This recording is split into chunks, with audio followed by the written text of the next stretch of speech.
Hello again, YouTube. These were going to be the headers for Project GT40P, but now they're going to be the headers for E7TE project. So what I wanted to do was show you in real time about how long it takes to port one of these ports.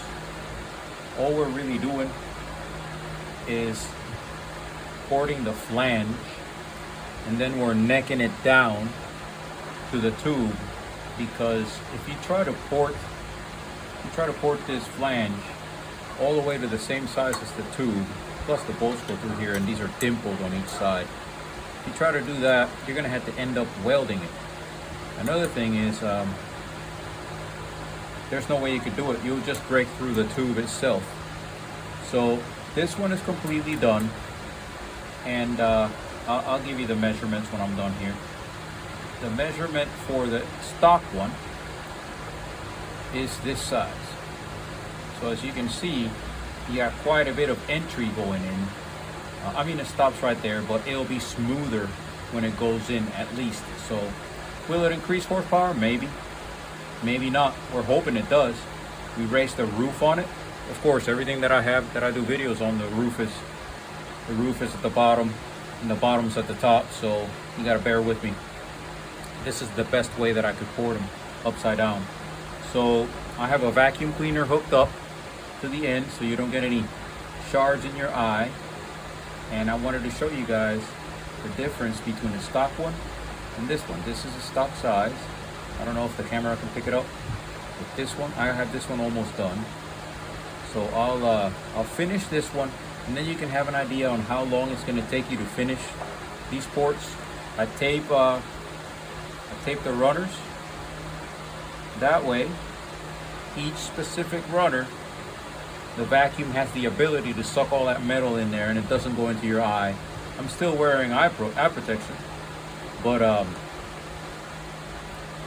it's a lot better. You don't get it all over your arms, and it's just a pain. I hate it, but I love to port. So here we go. Let's start the vacuum cleaner, and then you guys can see about how long it takes to get this done.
What we went ahead and did here was actually just finish this one.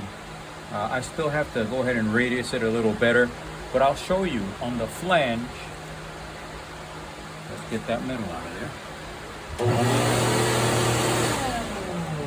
I'll show you on the flange about how long it takes to get this flange done. What I do is I start at an angle and make my first cut, and then I just match those cuts until it's a smooth, even airflow going into the port. This mark is from a stock head gasket for a roller block 5.0. So it's not that big. They have a lot bigger gaskets, but we're gonna go with this because we're not gonna go crazy on making them super huge. So here we go.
As you can see, we're not trying to hog it out.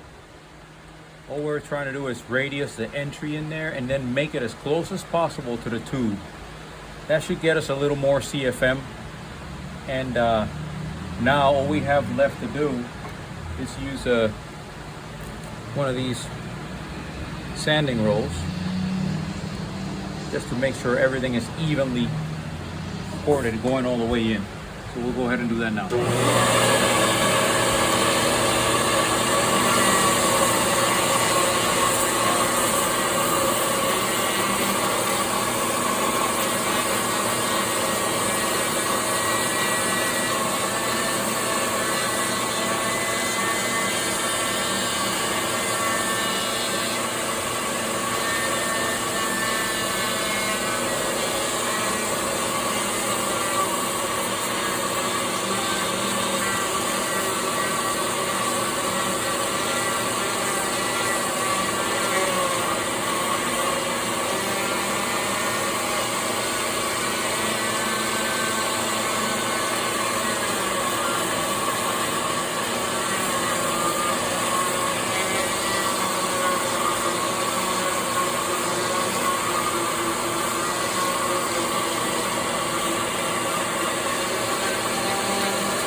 As you can see, that port's almost done, but compared to this one, I spend a lot more time on this one.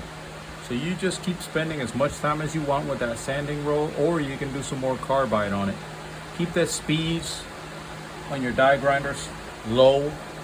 The way you could do that if you have a cheap one like I do is put a dimmer switch on it, and then you can control the speed here. Go to Terry Grover's channel and check out his videos. This is how he does them, or very similarly to this. If you can see on the bottom of these ports,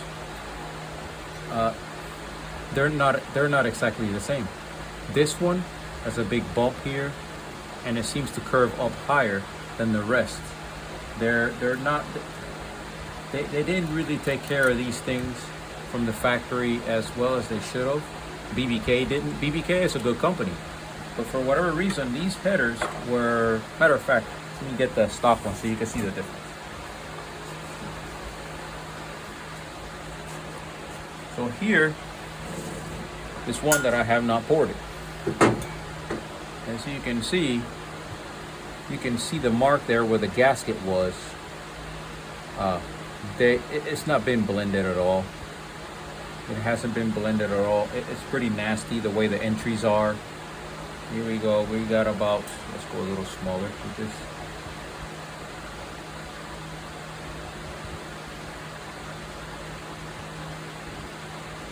That's about the size from side to side on the flange itself. And you can see the difference on the one I ported yesterday. From top side to side, it's got about a 1/8 of an inch or more difference on it. No, the tube isn't going the size of the flange, but I think that what it'll do is the air will have a better radius to enter that exhaust manifold. I think it will work. I think it will maybe make a couple of horsepower. If it's worth it to you to do all this work to get a couple of horsepower, maybe 5, if you're lucky 10, then see the difference. Hopefully I got it in there in the shop. But the difference is pretty big. Now on the bottom, all I'm going to do is clean them up. I may put a bead of weld on it and then remark it, and then go ahead and pour them again. But this is all I'm gonna do to these headers. I just wanted you guys to see how long it takes and what it takes to get these headers squared away compared to what they come from the factory.